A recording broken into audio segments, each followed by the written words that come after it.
I'm Keith Billington. I'm sort of a colleague. I'm sort of Sylvia's wacky adopted son. That's right.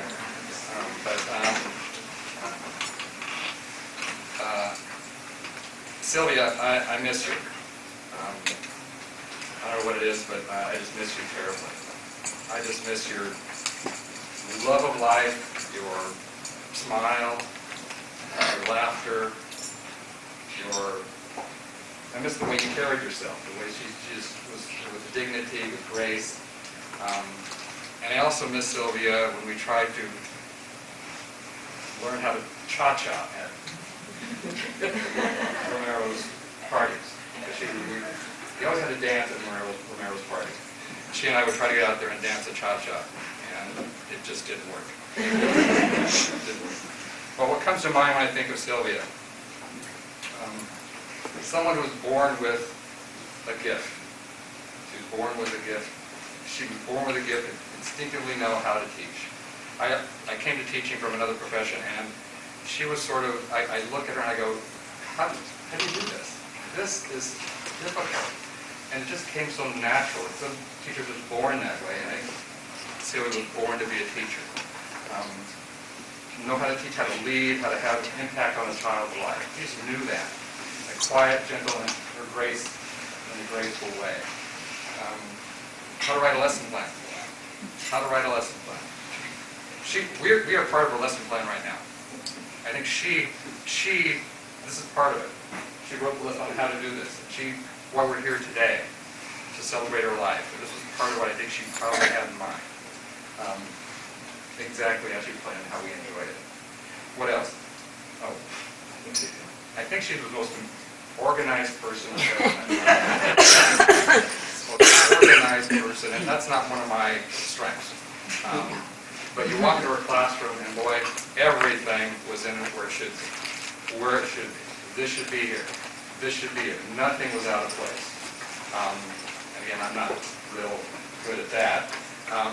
And I want to tell Sylvia, I know you know next week is open house. I can't come in and try to organize like she would want to do.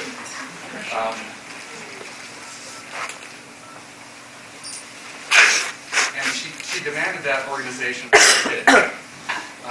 You look in, it was the inspection.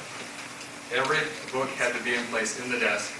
Folders had to be neatly stacked in the, had to sit quietly. Everything about it was organized. She demanded that demand of organization from her kids.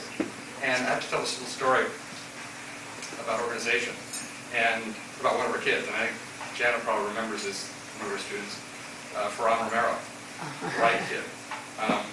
And he's back in, the family moved back to Alicante, Spain last June. And I know Sylvia knows they're there.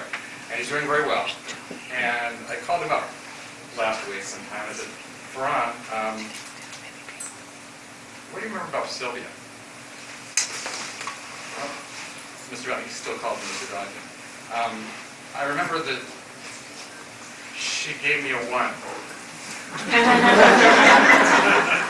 4s, reading, language, art, math, brilliant kid. She gave me a 1. I go, what? It was the only one that he ever got in elementary school, Speak Drive. What was it in? Organizing materials. She gave him 1.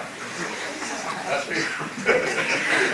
I got a 1. The only one he ever got at Speak Drive was in organizing materials. And he took that grade to heart. Because I've heard now that he makes his bed every morning,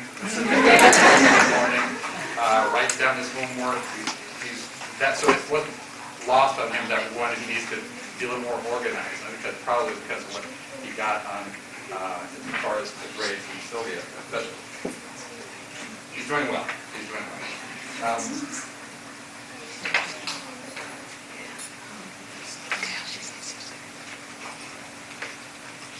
You're laminated. I'm laminated. Speech is laminated. By the way, Sylvia, She did have an impact on you.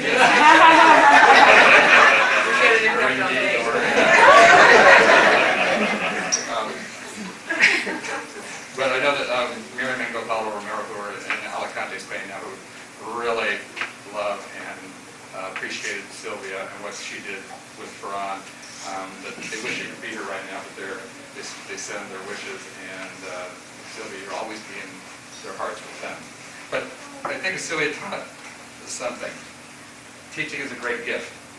And learning can be a joy. And she taught us that life is a great gift and not to be overlooked. And enjoying every minute is to be cherished. And so, Sil, from all of your Pahu Maha Nas, mahalo. Thank you so much. You may have left us, but you will never be gone. Your legacy lives in all of us and in every one of the students whose lives you touch and enrich. So, thank you very much. I miss you, Sylvia. I miss you terribly.